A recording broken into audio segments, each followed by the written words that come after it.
இங்கே நிலப்பனை கிழங்கு வச்சுருக்காரு, இங்கே முருங்கை விதை வச்சுருக்காரு, இங்கே சடா மஞ்சு வச்சுருக்காரு, இங்கே ஓரிதழ் தாமரை, அதுக்கப்புறம் பார்த்தீங்கன்னாக்கா மதனக்காமப்பூ, அந்த பக்கம் ஜாதிக்காய், அந்த பக்கம் தண்ணீர் விட்டான், அதுக்கப்புறம் பூனைக்காளி.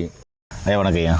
வணக்கம். பெரும்பாலும் ஆண்மை குறைபாடு தலைவிரிச்சாடுதுன்னு தான் சொல்ல முடியும். இதனால் பார்த்தீங்கன்னாக்கா குழந்தை பேர் இல்லை, குழந்தை பெற்றுக்க முடியல அப்படின்னு ஒரு பக்கம் நரம்பு தளர்ச்சி சம்மந்தமான பிரச்சனை, உடம்புல இம்யூனிட்டி போகிறல, சக்தி இல்லை அப்படின்னு சொல்கிறாங்க. சரி, இதுக்கு என்ன மாதிரியான மருந்துகள் சித்த மருத்துவத்தில் இருக்குது? முன்னோர்கள் நிறைய முறைகளில் சொல்லியிருக்காங்க. நம்ம எளிமையாக மூலிகை வர்க்கங்களை வச்சு கடசரக்குகளை வச்சு சொல்லியிருக்கோம். அதுக்கு முன்னாடி நம்ம தெரிஞ்சிக்க வேண்டிய விஷயம், நோய் வரும் முன் காப்பது தான்.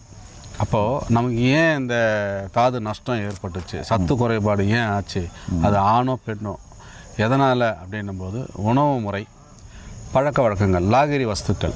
ஆணாக இருக்கும் பட்சத்தில் லாகிரி வஸ்துக்கள், வீடி, சிகரெட்டு, புகையிலை, சரக்கு, இதெல்லாம் பார்த்திங்கன்னா உடம்புக்கு கேடு. அது எல்லாருக்குமே தெரியும். அப்போது ஒரு இடம் சுத்தமாக வச்சுக்கணும் அப்படின்னா முதல்ல குப்பை போகிறத நிப்பாட்டணும். மருந்துங்கிற தொடப்பம் ரெண்டாவது பட்சம். குப்பையை முதல்ல போடுறதை நிப்பாட்டிட்டு மருந்துங்கிற தொடப்பத்தை வச்சு பெருக்கினா தான் அந்த இடம் சுத்தமாகும். ஒரு பக்கம் தொடப்பத்தை வச்சு பெருக்கிட்டே ஒரு பக்கம் குப்பையை போட்டுக்கிட்டே இருந்தால் அந்த இடம் ஒரு காலமும் சுத்தமாகாது.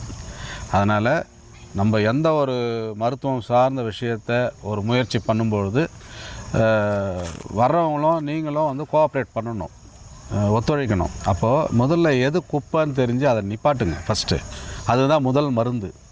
ரெண்டாவது தான் நம்ம எடுத்துக்கிற அந்த முயற்சி. அதனால் இது நல்ல பலன் கொடுக்கும். அதனால் குப்பை எது தேவையில்லாத பொருள் உள்ளே போகுதுங்கிறத, அது மனசாக இருந்தாலும் சரி, உடம்பாக இருந்தாலும் சரி, அது ரெண்டுத்தையும் கட் பண்ணுங்கள். அதுக்கப்புறம் அந்த முயற்சி பண்ணுங்கள், சக்ஸஸ் ஆகும். பாதாம் பிசின் வச்சுருக்காரு, அதுக்கப்புறம் கருவேலம் பிசின் வச்சுருக்காரு, அதுக்கப்புறம் முருங்கை பிசின் வச்சுருக்காரு, இங்கே நிலப்பனை கிழங்கு வச்சுருக்காரு, இங்கே முருங்கை விதை வச்சுருக்காரு, இங்கே சடா மஞ்சு வச்சுருக்காரு, இங்கே ஓரிதழ் தாமரை, ஆளி விதை, அதுக்கப்புறம் பார்த்தீங்கன்னாக்கா மதனக்காமப்பூ, அந்த பக்கம் ஜாதிக்காய், அந்த பக்கம் தண்ணீர் விட்டான், அதுக்கப்புறம் பூனைக்காளி, இப்படி ஏகப்பட்ட மூலிகைகள், ஆண்மை சம்மந்தமான மூலிகைகளே இங்கே நிறைய வச்சுருக்காரு. மொத்தம் 38 ஐட்டம், 38 மூலிகை இருக்கணும். ஒரு சில மூலிகைகள் தான் வச்சுருக்காரு. இதிலிருந்து செய்கிறது தான் ஒரு அற்புதமான மருந்து. இதை பற்றின முழுமையான தகவல் ஐயாக்கிட்ட இன்னும் நிறைய விஷயங்கள் நம்ம கேட்க போகிறோம். நண்பர்களே, என் கையில் இருக்கிறது தான் தாது விருத்தி சூரணம் அப்படின்னு சொல்லிட்டு பாருங்கள்.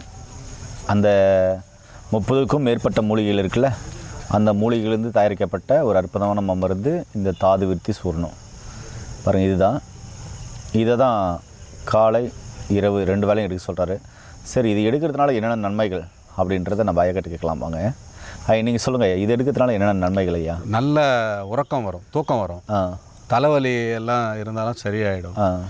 இது தாது விருத்தி மட்டும் இல்லை, சத்தையும் கொடுக்கும். ஏன்னா தாதுங்கிறது ஃபிசிக்கல் பாடி, தாது நஷ்டங்கிறது ஃபிசிக்கல் பாடி. ஆனால் சத்துன்றது கண்ணுக்கு தெரியாது, அது எனர்ஜி லெவல். ஸோ இது ரெண்டுத்துக்குமே, இது வெறும் தாது மட்டும் கிடையாது, எனர்ஜி, நல்ல சத்தை கூட்டும்.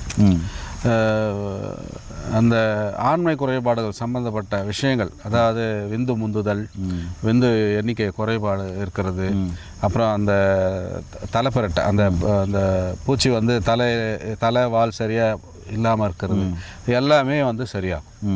உடல் உஷ்ணம் குறைக்கும். அது உடல் உஷ்ணத்தை குறைச்சி தூக்கத்தை வர வச்சாலே அவங்களுக்கு அந்த ப்ராப்ளம் சால்வ். ஏன்னா உஷ்ணம் அதிகமாகிட்டு தான் விந்து குறைபாடுகள் ஏற்படுது. அதனால் உஷ்ணத்தை குறைக்கணும்.